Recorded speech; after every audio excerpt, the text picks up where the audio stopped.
Good afternoon, everyone. Welcome to the Making It Real webinar from Think Local App Personal, otherwise known as TLAP. Today we're going to be talking about making it real, what it is, how it can support your work, and how you can get involved. I'm Tim Parkin, and I'm a Senior Policy Advisor here at TLAP, and I led the project to overhaul and refresh Making It Real during the course of 2018. And I'm here today with Kate Sibthorp and Martin Walker, two colleagues. And I'd like to start by asking you to introduce yourselves, please. Hi everyone, I'm Kate Sibthorp. I'm a member of the National Co-Production Group and I co-chaired with Tim the Making It Real working group. And I'm Martin Walker. I work for Think Local App Personal. I'm a policy advisor around self-directed support, but I'm really fortunate to be supporting the rollout of the new Making It Real. Thanks both. Just to explain a little bit about how we're going to run the webinar today. We scheduled it for an hour and we intend to present for around about 30 to 40 minutes. And then we are going to run a poll at the end. I don't think we're going to try any indicative voting. It will be one straightforward question. And then we're going to move into some answering any questions that you have. So do feel free to ask those questions. We do have a chat function, so do feel free to make comments or raise issues as we go along, so that you'll get the most out of it. In terms of the questions, we'll try and answer as many as we can, depending on how many we get and how much time we have at the end. Be aware that if you share your personal contact details during your chatting, such as your email addresses, they will be seen and available to everyone, so they will be in the public domain. On a housekeeping note, no fire alarm test is scheduled here at Team TLAP, so if you hear bells in the background, they're not bow bells, they are our fire alarm bells, and we will need to exit the room, but hopefully this will not happen. So in order to get us going, for those of you who may not be familiar with TLAP, I just want to begin with a brief introduction of who and what we are.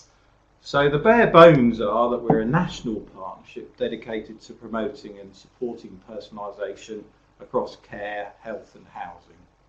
And in all that we do, our raison d'etre, we are guided by the view that people who access care and support, in whatever form, want a life and not a service.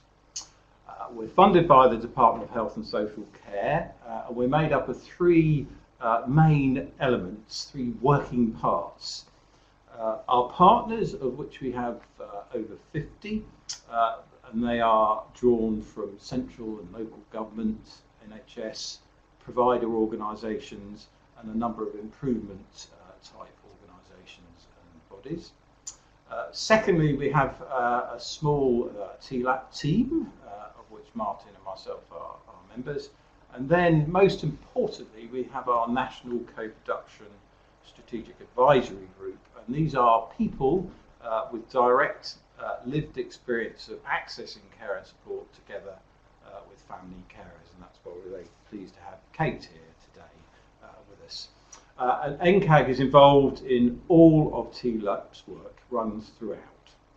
So taken together, we're able to bring a large chunk of the care and support sector together in order to push personalisation forward in all its aspects. And you can, of course, find out more about TLAP on our website. So, without further ado, moving now to the main business of the day, you'll now hear from Martin and Kate a bit of background as to why we produced Making It Real, what it is, what is in it for organisations, and how you can get it involved. So just before we make that transition, you'll see a photograph of Making It Real, which shows us is actually a document available on the website. We have hard copies too. And then we're just going to hear from some voices of people who were involved in the producing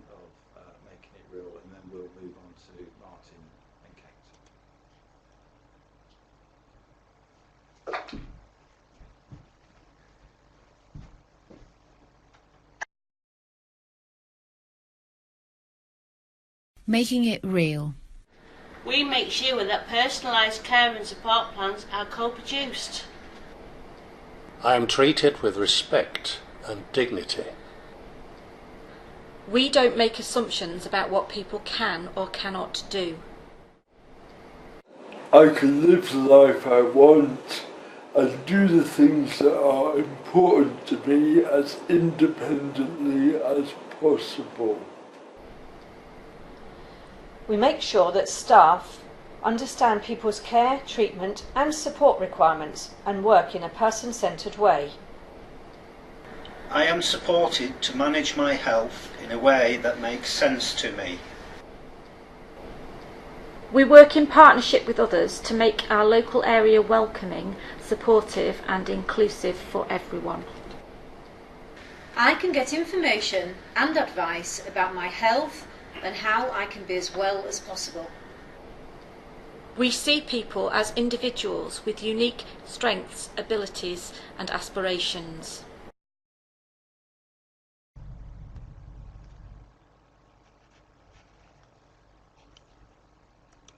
Okay, so hopefully you've got a flavour there of some of the content within Making It Real. And the first point to make is that there's real consensus across the sector that Making It Real defines what good care and support looks like. We've worked with many, many organisations, and the wider TLAP partnership are really pleased to present this document as a way the sector can define what good care and support looks like. Many of you will know that Making It Real has been around since about 2012, but actually we've updated one of the main reasons for updating the document is to take account of the Care Act and other moves in policy and legislation. And TLAP, of course, is very much an organisation about translating policy to practice. So we think that this framework, this document, will help you spread the message of personalisation, and improve your practice by putting policy into action and using the document to help you to do that. And closing the gap. At TLAP, we think there's still a gap between the experience that people have on the ground and the intentions of that policy, but we all know within the Care Act. It's very much about putting co-production into action. We know that places do struggle with co-production. Places are trying to move forward, but this framework we think will really help you to get hold of co-production, working with the people who access your services to make personalisation real. And we've developed this very much across the health and care landscape and in partnership with our colleagues in health. I think Kate is going to talk a little bit more about that, but potentially in a second.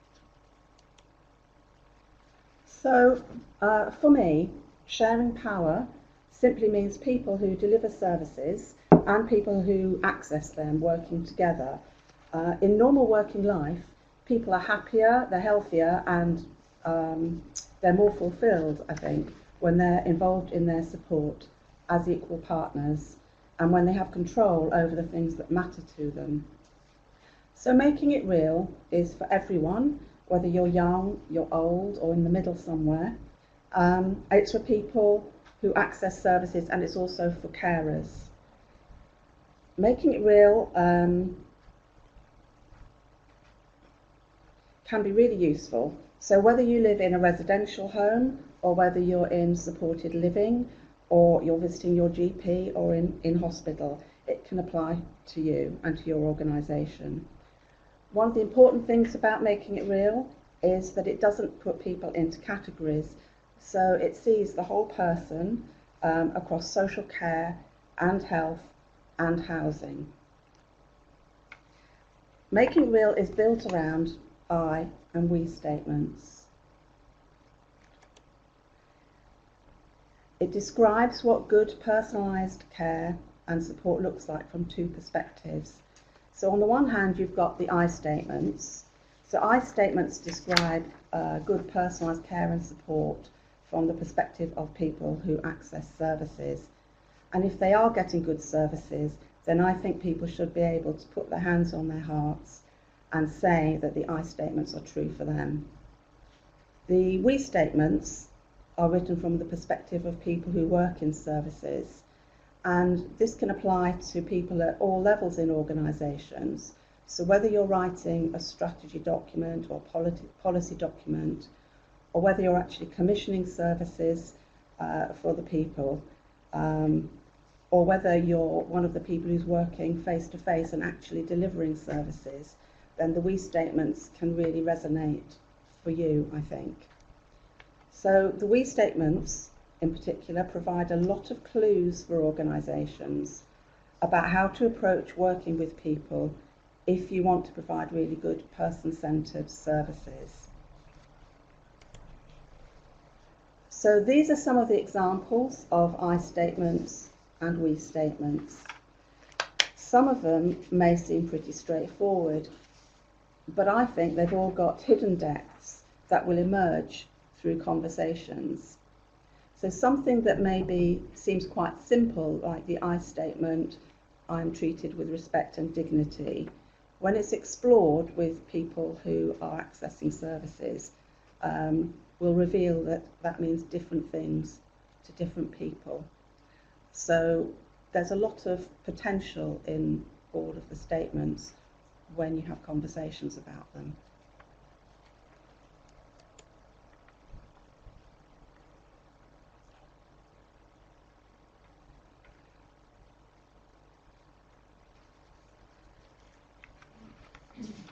So, looking at the 6 themes of Making It Real, Making It Real is being grouped into 6 themes, hopefully because it makes it easier to find the ones that are most relevant to what you're working on.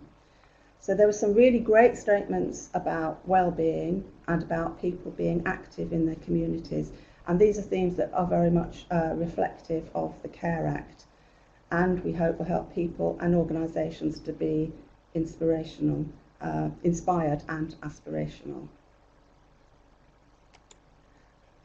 This is the second set of the themes. Again, many of the statements in these themes particularly are quite practical, describing what should be happening or how organisations should be working. I think the one about staying in control when things need to change, there's quite a lot of new things in there, and if you read them you'll see that people who access services have had a real impact in writing those statements.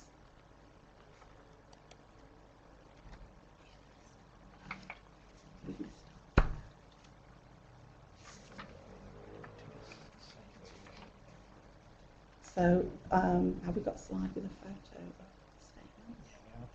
Do you want me to go to that? No, it's forward. So you just need to go back to find, that was it, yes.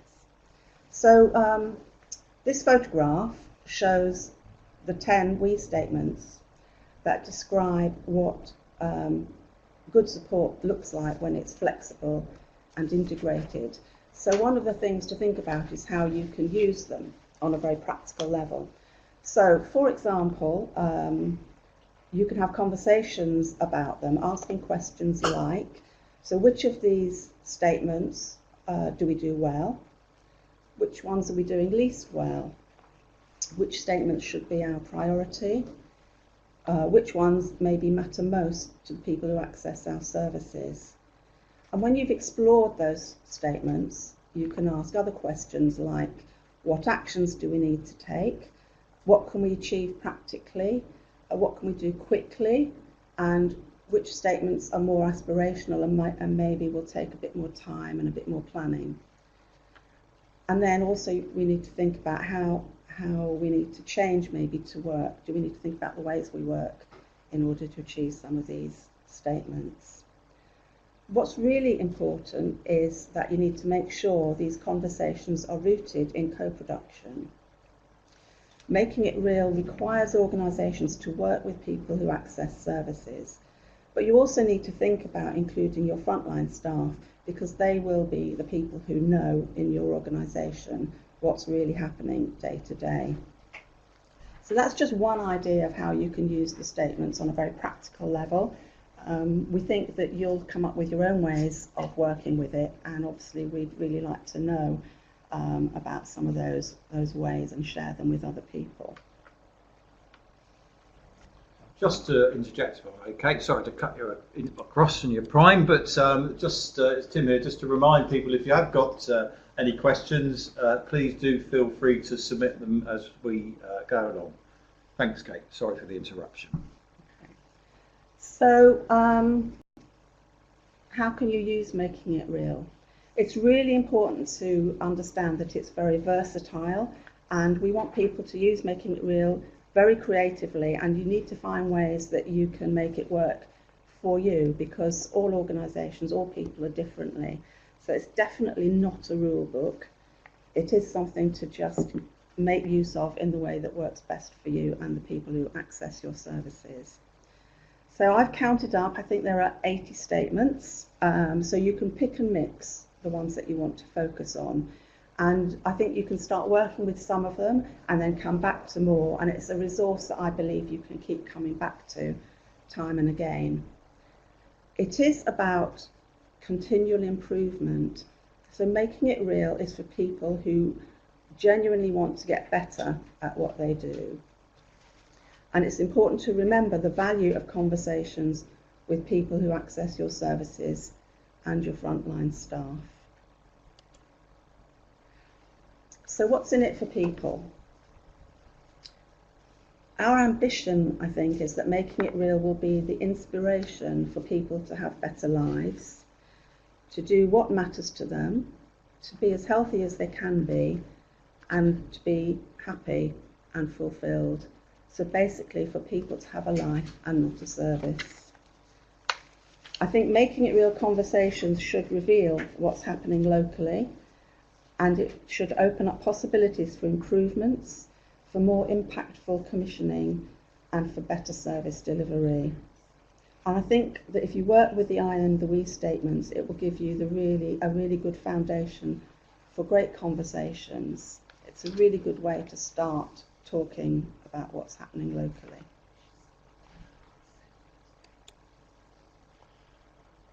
And in terms of what's in it for organisations, so we know that many of you who've signed on today will be providers, people offering care and support services. So what's in it for yourselves? Kate said there are over 80 statements, so it's a great way of reflecting on your current practice. You can use those statements to hold up a mirror to the way in which you offer those services to people. In doing that, as we talked about, having those conversations with people, developing more positive and productive relationships with the people who access your services. For those who are provide registered services, it'll help you.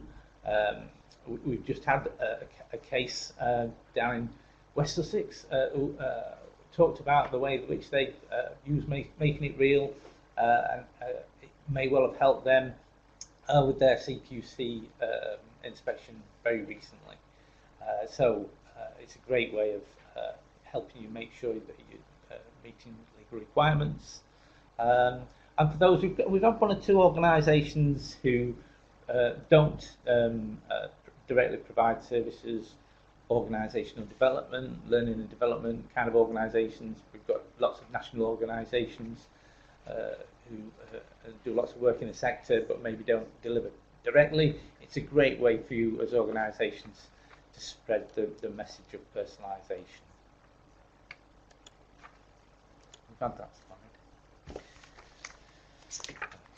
So, how can you get involved? So this session is also very intended to be very practical. As Tim has said, please do ask questions.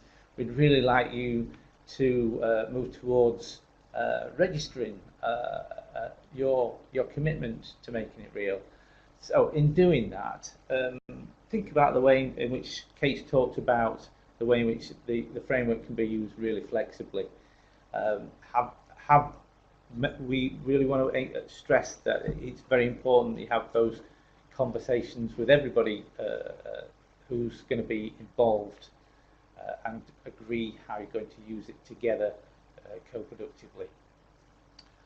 Registration will cover the literal practicalities of registering with TLAP. It's a straightforward process. We've tried to make it as straightforward as possible, but please tell us if you are struggling with registration, and we don't want to hear about we're already doing it. We really want to encourage you to move on and think about how you can reflect the values and behaviours of your organisations, aligning to the personalisation agenda and moving on as organisations. And we are offering support in your journey. So our National Co-Production Advisory Group can help offering advice and support. We have an offer on a regional basis that we'll touch on shortly. And we are starting to share people's experiences on our website. So on our website you'll see that we are building a library of inspiration. So I think I did see somebody from Manor Communities that logged on today. So a range of organisations that are using the framework already and the way in which they're doing that. And hopefully that will be a useful resource to help you develop your own approaches. And here's just a screenshot of the website. We've got the details for you to access the website right at the end of the webinar. Lots of helpful resources here to help you to develop your own plans and your application to making it real. I don't know, do people see the mouse moving? I'm just checking with our tech people. So the button to actually register is on the right there. I think it's in the button at the top. That's the actual button to get on and register. There are some great films. A great film of the people we've already talked about. Vanessa down in West Sussex, the way in which Shropshire Council are using Making It Real. A great film from Anna Severwright, the chair of the Coalition for Collaborative Care. All on this website describing how you can use Making It Real and to inform your plans. Oh, and this. So when you do press that button on the right hand side, this is the screen that you'll get in terms of practicalities of sign up. So you need to register on TLAP's website. If you're not a registered user of TLAP's website, the first thing that will happen when you click the register your interest button is that will ask you to register with TLAP's website. Once you've done that, there's a very straightforward set of questions asking you to tell us a little bit about your organisation and what it does. The co-production sponsor, really importantly, we want to project that it's really important that co-production is right at the heart of the work you're doing around Making It Real. So we're asking you to nominate a co-production sponsor, a person who accesses your service, or it might be a group of people that you work with, and then for you to outline the way in which you're going to use Making It Real. We'd like you to really reference the Making It Real framework in doing that. Describe the areas you're going to work on, how you've worked. Oh, sorry, there's a separate question around co-production. The areas that you're going to work on. It would be nice to see some references to I and we statements in there, and that's only 200 words, so it's not onerous, that. And then a description of how you're going to do the work co-productively. And then the only other ask is to let us know, either 3, 6 or 12 months' time, how things are going.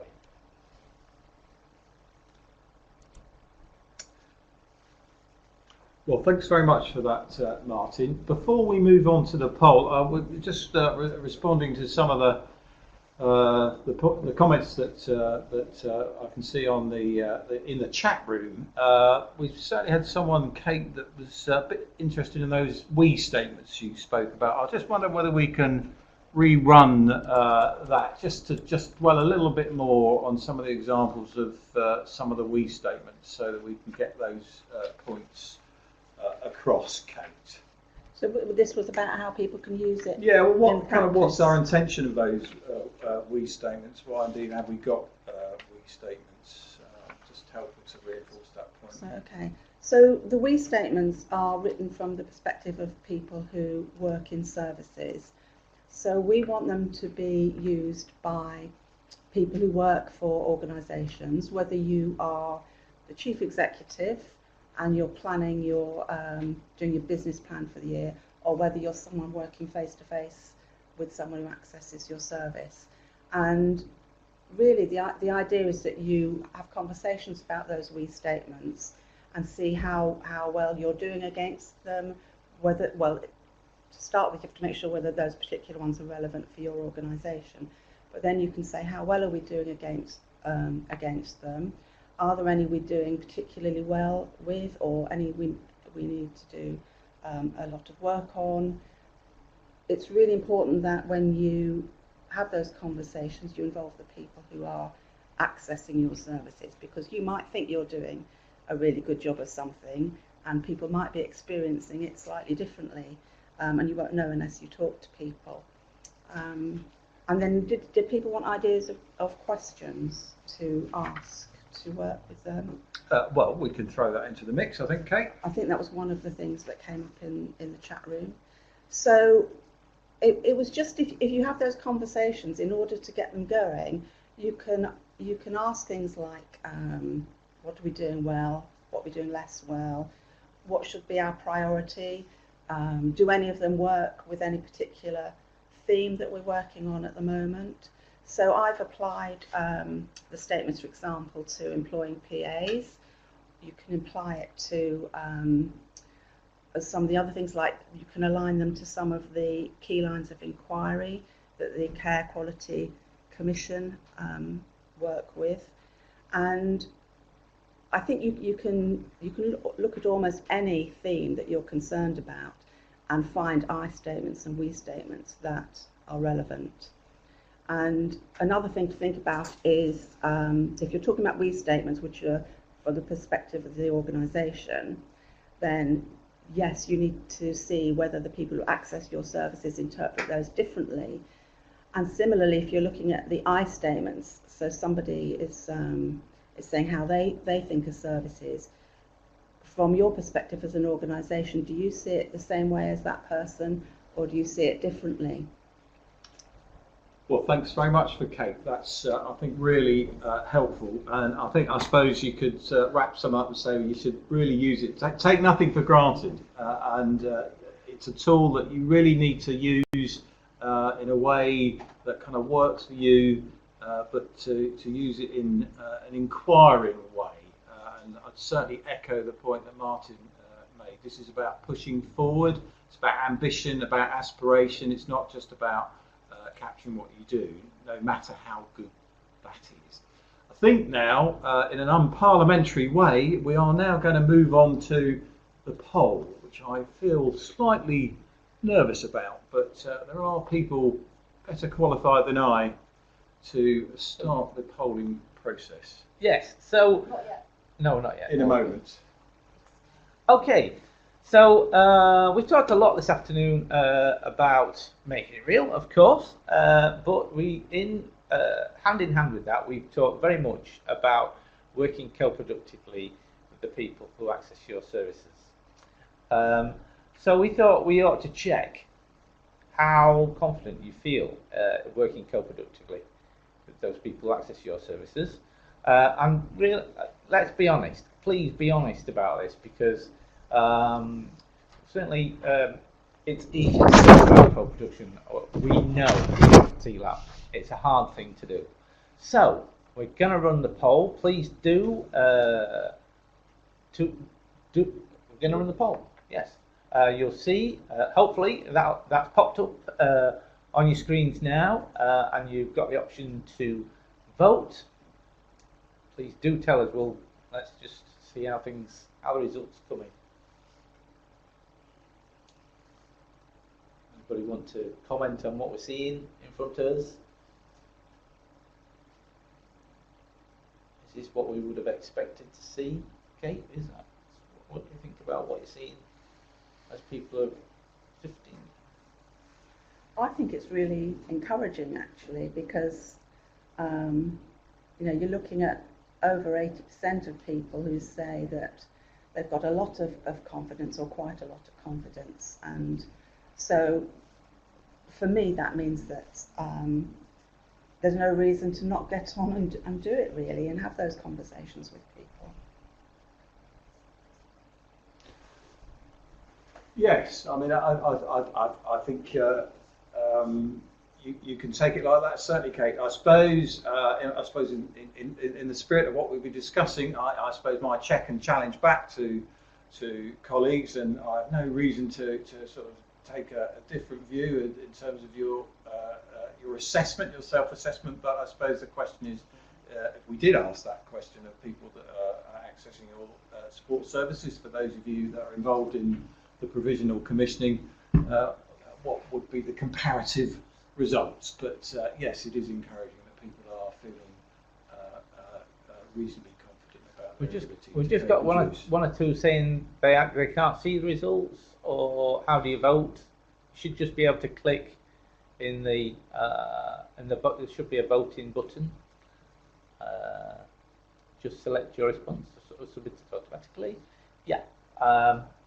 So 28% are saying a great deal. Nearly 55. Oh, moved to 56%, quite a lot. 12.5%, not very much. And no one's saying none at all. And not at all. So that's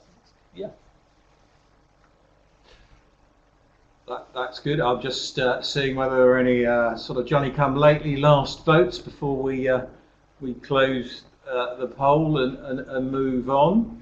I think we're probably good to go.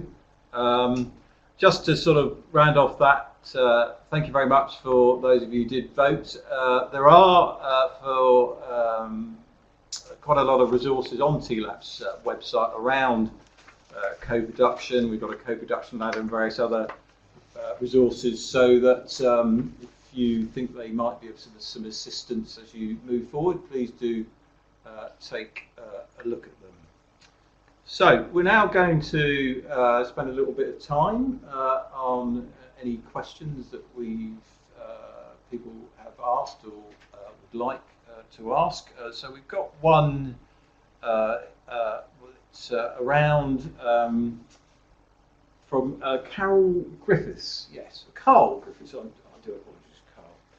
I have to wear some glasses to read what's on the screen as opposed to what's on my paper. So the question is, I'm not sure it is Carl's question. I'll just ask the one I've got, and let's not worry about the originator. So the question is, have you ensured, or how have you ensured, of listening to the voice of people with severe communication difficulties? So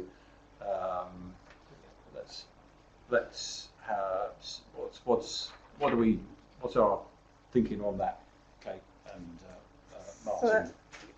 From my point of view, making it real is the most co-produced thing that I've ever worked on. And in order to actually get to the writing of the I and the we statements, we talked to many, many people who access services, and included in that was or were people who did have difficulties with communication. And interestingly, I'm the mum of a young woman who doesn't use speech to communicate, and she has severe learning disabilities and autism, and can really only communicate with us by gesture and poking us and pointing us and nodding and shaking her head. So I was there on the working group with that experience. So when we were writing the I statements, the we statements, I think people with severe communication difficulties were very much present, actually. So I hope that helps. Yeah, thanks. Thanks for that, Kate. That's very helpful. So I think we've moving on. We've got a question which has now disappeared from my eye line from Carl. So I wonder whether we can scroll down so I can actually remind myself what Carl's question is. Thank you very much. So Carl's a bit concerned that given there's a general lack of trust around organisations or people in power, I think it's a kind of a broad view essentially around the nature of our democracy and related issues. So does that sort of kind of play out in this arena? So, and what would our recommendations be about building trust? Well, I'll start it off, and when I start to hesitate horribly, I'll hand it over desperately to two colleagues. I mean, I think in relation to sort of making it real, as in all aspects, you should only really take up making it real as a sort of a way of trying to get better at personalisation if you're actually genuinely interested in doing that. We have had in the first flush of launching Making It Real some sort of expressions of interest, shall I say, where it was pretty clear that people thought, well, that looks quite a good thing to be associated with, so I'm going to apply, but didn't really put a great deal of thought into how they were actually going to use it to get better at what they do. So I think you've got to use Making It Real in the spirit in which it's intended. You've got to talk to the people that access your services, and if you're not providing services directly, you need to still go through some form of engagement. So you really do need to, to take it in that way. Having said that, it's not a pass or fail. It's not some sort of great, huge kind of hill to climb that only a few elite climbers will ever reach the summit. I think it's about having that dialogue, it's about having those conversations, and about agreeing what you can do better. And sometimes those might be quite big things, sometimes they can be relatively small things. And seeing it through, if you start those conversations, you make sure you should finish them off, and that you come to some sort of way forward as a consequence. That's my first thoughts, rambling on the answer to Carl's challenge. I'd just add onto that, just in kind of, I think the word power is amazing because it works on all sorts of different levels, I think, and but just it kind of focusing on to how that might translate into, if we take it into kind of council land and into health land. I mean, the power structures are very different in those worlds, and housing, of course, straddles those two worlds. So we have got good commitment from the Association of Directors of Adult Social Services, that Making It Real is a really great way of describing what good care and support looks like, and the local government association, NHS England, very much committed to Making It Real. As I say, it's that great way of describing what good care and support looks like. We have had one or two at this stage. Council in the past, we've had many councils signed up to the old Making It Real.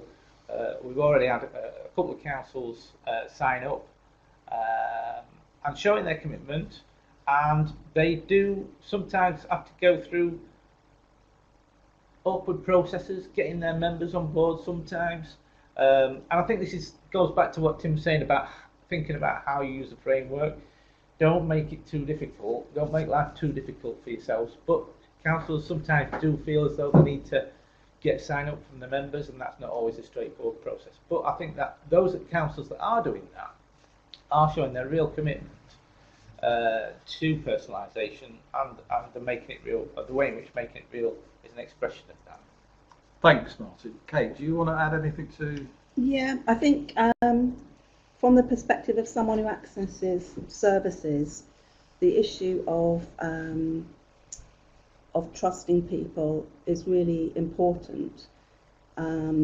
Especially in my experience, I've had years and years of things not being great at times in terms of the services we receive.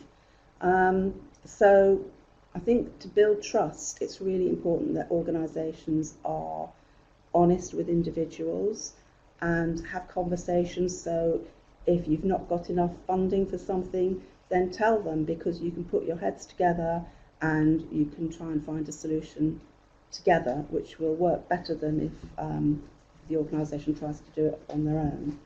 And if you can't do something, then say you can't do it. The same thing. It is coming back all the time to having honest conversations. But there's also something for me about creating personal relationships and just being human in the way that you talk to the people that you serve. And there are lots of people out there like me who are in it for the long haul. So my daughter's 28. I've been supporting her for that many years. I'm not going anywhere. And so despite knockbacks and sometimes having not very good conversations with people in services, I'm always going to come back. I'm always going to welcome you back to have hopefully better conversations. I just want you to be honest with me. Yeah, well, thanks very much for that, Kate. We've had a couple of more questions that I can see. I could see, I can't see now, but I shall work on my memories. We had a question, I think, from about Easy Read. We are in the process of producing a more accessible version of Make It Real, so we would hope to get that out and about within the next couple of months or so. And we will be co-producing that with certainly some people who have lived experience around what would work best. So watch this space on that one.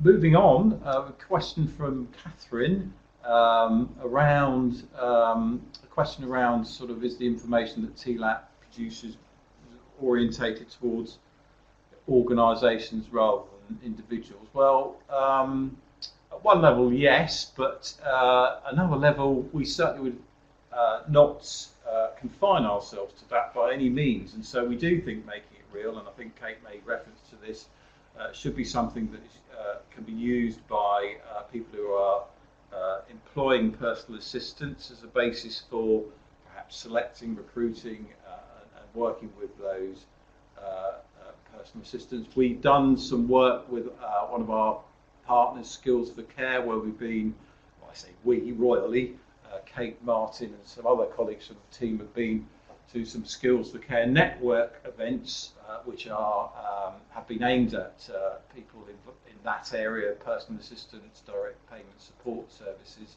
So we're definitely very keen around making sure it gets in that direction. And if Catherine, you've got any suggestions how we might do that, we might continue to do that, particular ways which you think might be more effective, please do let us know. So, where are we now, guys, amongst all of this scrolling information that I have in front of me? Can I just say something? Please do. Thinking about that, the last question. I think Making It Real does really speak to people who access services, and we'd like you guys to get the message out there and share it. But the people working with it don't have to be, it doesn't have to be initiated by organisations. So if you've got a group of people who access services, maybe you're part of a Centre for Independent Living or a user-led organisation, there's nothing to stop people who access services getting together and inviting the organisations that provide their services to come in and work with them. So it can happen that way round as well, and I would encourage that to happen. Well, thanks very much for that, Kate. I think we're probably getting to the sort of kind of natural point where we should wrap up, if that's all right. It seems to me we've hopefully managed to convey to you guys a better sense of what making it real is and what we think it can help people achieve. There seems to be a strong level of interest, and that's great. So those questions that we've had have been very helpful, and it will help us to take this work forward. I hope that it's inspired you to find out more about making real and see how you might be able to apply it in your context and in your setting. Moving towards a conclusion, we will send you a link to this webinar, which will also be published on the TLAP website, Making It Real page. If you've got any further questions, please don't feel afraid to ask, and you can post those to us via our Making It Real at TLAP.org UK address, which is showing on the screen as I speak. I'd also like to take the opportunity for, should there be any one of you that isn't already registered, to sign up to the TLAP website and to get our newsletter to hear more about our work and more generally what we do, and specifically about making it real. Before I say the final words, is there anything else, Martin or Kate, you would like to have stated and evidenced against or for you? Or are you done? We hope, as Tim said, we hope that we've got over the message, and we really would look forward to seeing your applications in time, have those conversations, and please do apply and to show your commitment to making personalisation real. Thanks, Martin. So, special thanks to you, Kate, and to you, Martin, for participating today, and to all of you for taking part today. Thank you very much.